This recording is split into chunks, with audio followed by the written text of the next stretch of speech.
I will shortly leave the job that it has been the honour of my life to hold. The second female Prime Minister, but certainly not the last.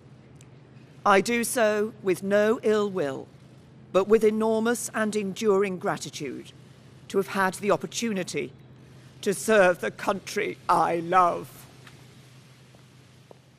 British Prime Minister Theresa May announced she will be stepping down after failing to deliver on Brexit. Her primary objective as Prime Minister was to get Brexit through Parliament. But after many fights, in an effort to get her Brexit deal through, Mrs May tried to reach a compromise agreement with the opposition Labour Party, which sparked a rebellion in her own Conservative group.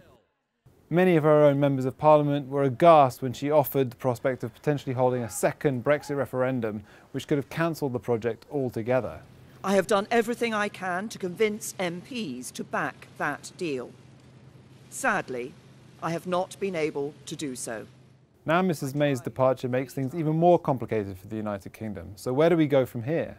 On Friday the 7th of June. Mrs May on Friday announced that she would be stepping down as Conservative Party leader on June 7th. However, she will remain as Prime Minister until a successor is chosen, and that could take a while. About 120,000 Conservative members will have a vote in the process.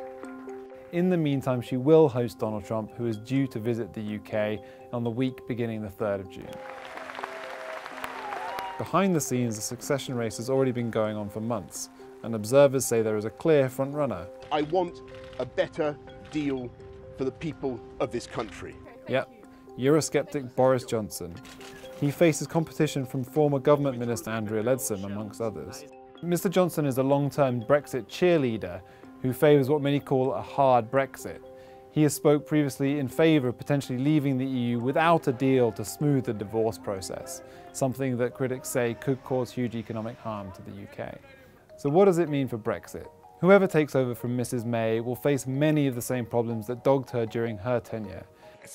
Parliament remains deeply divided over how best to leave the EU.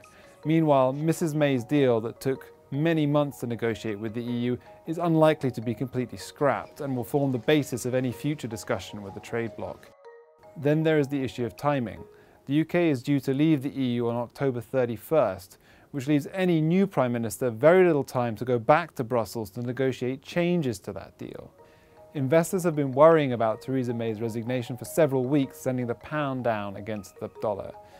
They worry about more uncertainty, and they worry that the UK will leave without a deal from the EU, potentially causing economic pain.